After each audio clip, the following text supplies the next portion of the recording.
कथेचं नाव आहे संघर्ष. पहाटे 5 वाजता मी योगा क्लास घ्यायला निघाले होते.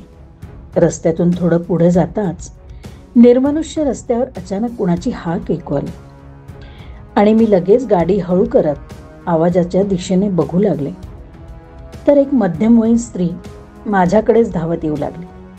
मी लगेच गाडी थांबवली आणि तिच्या बोलण्याची वाट पाहू लागले. तोच ती म्हणाली, ताई ताई मला बस स्टॉपपर्यंत सोडता का? खूप उपकार होतील तुमचे. मी बोलले, अगं पण एवढ्या पहाटे तुला कुठं जायचंय? ती काही न बोलता लगेच गाडीवर बसली. मी पण गाडी सुरू केली आणि बस स्टॉपच्या दिशेने गाडी भरधाव नेऊ लागली. गाडीच्या आवाजात तिचा आवाज मला ऐकू येत नव्हता. तिला बस स्टॉपवर सोडलं आणि तिला माझा मोबाईल नंबर दिला आणि सांगितलं की तुला कधीही कसलीही गरज वाटली तर मला या नंबरवर फोन कर. आणि ती बसच्या दिशेने धावतच निघून गेली. मी तिच्या पाठमोऱ्या आकृतीला न्याहाळत राहिले. 4-8 दिवस उलटून गेले पण तिचा काही फोन आला नाही. मला मात्र उगाचच चुटपुट लागली. तिचा विचार माझ्या डोक्यातून काही जाईना. कोण असेल ती? काय झालं असेल? तिला काही त्रास असेल का? असे अनेक प्रश्नांचे काहूर माझ्या मनात येऊन गेले. असेच काही महिने उलटले असेल आणि एक दिवस ती अशीच अचानक माझ्या समोर आली. म्हणाली, ताई ताई मी तुम्हाला रोज शोधायची पण काही केल्या तुमची माझी भेट काही होतच नव्हती. मी देवाला रोज प्रार्थना करायची की ताईंची भेट होऊ दे. तुम्ही दिलेला मोबाईल नंबरचा कागद पण हरवून गेला. मी तिला म्हणाले, आता वेळ असेल तर बोलूया. ती पण लगेच तयार झाली आणि आम्ही जवळच्या एका हॉटेलमध्ये चहा प्यायला बसलो. आणि ती बोलू लागली, ताई तुमचे खूप खूप आभार. ती म्हणाली, ताई मी रोज फुलांचा धंदा करते. घरात 2 पोरं आहेत. सासू सासरे आहेत. कोरोनामध्ये घरचे आम्हाला सोडून गेले. ते मोलमजुरी करायचे. पण अचानक आमच्यावर असा प्रसंग आला आणि दुःखाचा डोंगरच कोसळला.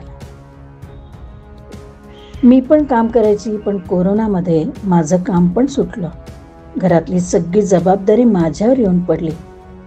काय करायचं चिंता लागली. म्हणून मी पहाटे लवकर उठून फुल बाजारातून फुलं आणते. घरी येऊन मेसचे डबे करते. दिवसभर मंदिरासमोर फुलं विकते. परत संध्याकाळी घरी येऊन मेसचे डबे करते. सासू सासऱ्यांचं पोरांचं करते. तुम्ही ज्या दिवशी भेटल्या ना त्या दिवशी घरी पोरांना बरं नव्हतं. मला पण ताप आलेला होता. त्यामुळे मला जाग नाही आली आणि माझ्याबरोबरच्या बाया पहाटे 4:30 वाजताच निघून गेल्या. ताई नवऱ्याने माझ्यावर जबाबदारी टाकून निघून गेला. घरात माझ्यावर 4 जणांना सांभाळण्याची जबाबदारी आली. मी कष्ट केले नाही तर माझं कुटुंब वाऱ्यावर येईल. ताई मला पोरांना खूप मोठं करायचं आहे.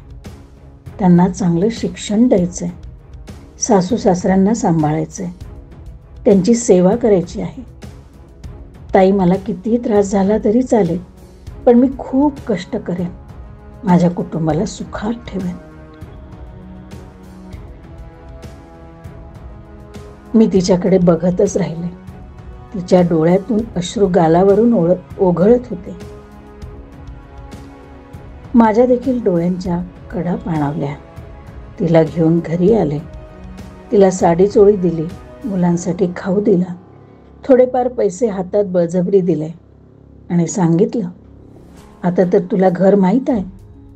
काही गरज वाटली तर हक्काने ये. आणि तिला तिच्या घरी सोडून आले.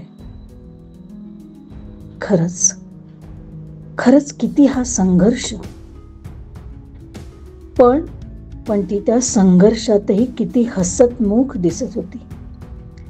जणू काही जबाबदारीचे शिवधनुष्यच तिने उचलले होते असे तिच्या बोलण्यातून जाणवलं.